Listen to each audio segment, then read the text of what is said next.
Guys, ఇవాల్టి కథ మాట్లాడే గుహ. ఒక అడవిలో పొట్టేలు దారి తప్పిపోయి అక్కడ దగ్గరలో ఉన్న గుహలో పడుకుంది.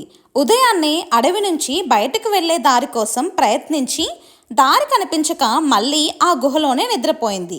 ఈ విషయం గమనించిన పులి పొట్టేలు రాత్రి ఇక్కడికే వస్తుంది కదా, దాన్ని తినేయచ్చు అని అనుకుని ఆ గుహలోకి వెళ్ళి దాక్కుంది. ఆ రోజు సాయంత్రం పొట్టేలు తిరిగి గుహలో విశ్రాంతి తీసుకుందామని వచ్చేసింది.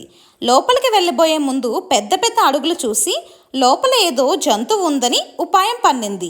ఓ గుహమిత్రమా, నిద్రపోతున్నావా? ఏమిటి, నన్ను చూసి లోపలికి ఆహ్వానించలేదు?